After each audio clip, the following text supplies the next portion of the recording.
कभी सोचा है हमारी हार का असल कारण हम खुद नहीं होते। हार की असल वजह होते हैं वो लोग जो हमारे आसपास रहकर हमारी ताकत, हमारी जीतने की क्षमता पर सवाल खड़े करके हमारा मनोबल गिराते हैं।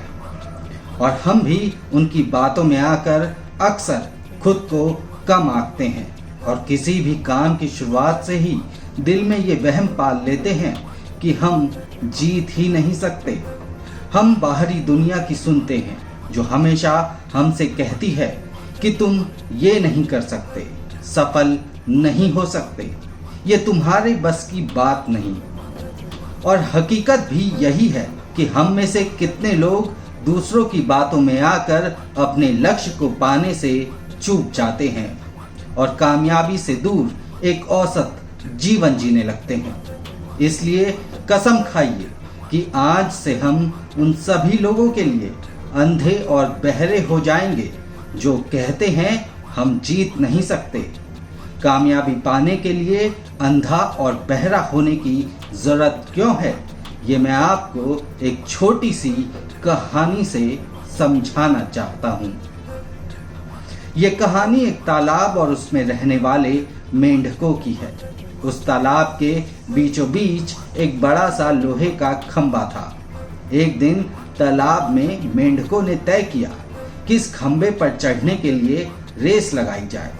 जो भी इस खंबे पर चढ़ जाएगा उसको चैंपियन मेंढक माना जाएगा।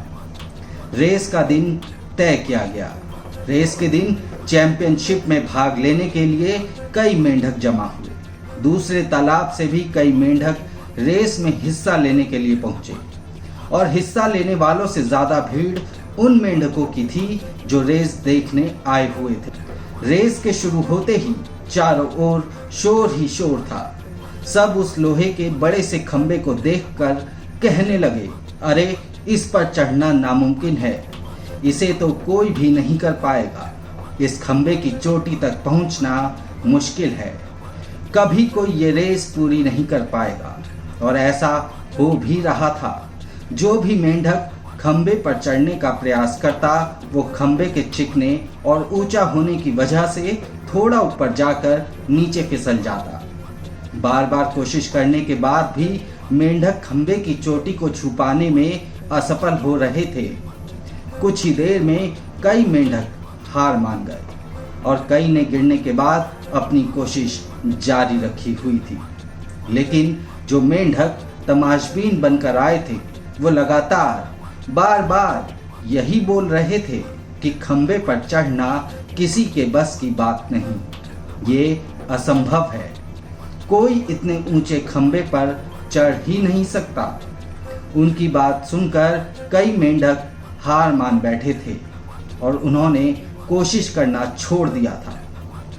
और अब वो भी उन मेंढकों का साथ देने लगे और जोर जोर से चिल्लाने लगे। लेकिन उन्हीं में से एक छोटा सा मेंढक लगातार कोशिश करने के कारण खंबे की चोटी पर जा पहुंचा। हालांकि वो काफी बार गिरा, उठा, फिर गिरा, फिर उठा और तब तक कोशिश करता रहा जब तक वो खंबे की चोटी पर नहीं पहुंच गया और उसे रेस का विजेता घोषित किया गया। उसको विजेता देखकर मेंढकों ने उसकी सफलता का कारण पूछा कि यह असंभव काम तुमने कैसे किया, ये तो नामुमकिन था, यहाँ सफलता कैसे प्राप्त की। ये सवाल सभी मेंढकों के दिल में और जुबान पर था। तभी पीछे से एक मेंढक की आवाज आई, अरे उससे क्या पूछते हो, वो तो बहरा है। सभी मेंढकों ने चैंपियन मेंढक से पता करने की कोशिश की कि उसकी जीत का कारण क्या है, लेकिन चैंपियन मेंढक तो बहरा था। उसने दूसरे मेंढकों की बात को इशारे में समझा और कहा कि जब आप लोग जोर जोर से चिल्ला रहे थे तो मुझे लगा जैसे सब मुझे बोल रहे हैं कि ये काम सिर्फ तुम कर सकते हो, तुम्हारे लिए ये मुमकिन है।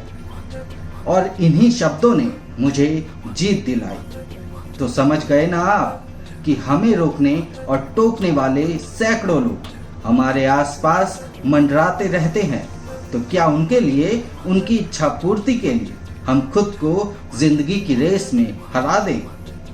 तो बन जाओ अंधे और बहरे जब तक तुम वो हासिल ना कर लो जिसकी तुम्हें जिद है। जीतना और हारना तो मुकद्दर के हाथ है, हम कोशिश भी ना करें ये तो गलत बात है। फिर आऊंगा एक नई कहानी और नई सीख के साथ। तब तक अपना और अपनों का ख्याल रखें, जिंदगी को जिंदा दिली से जीतें।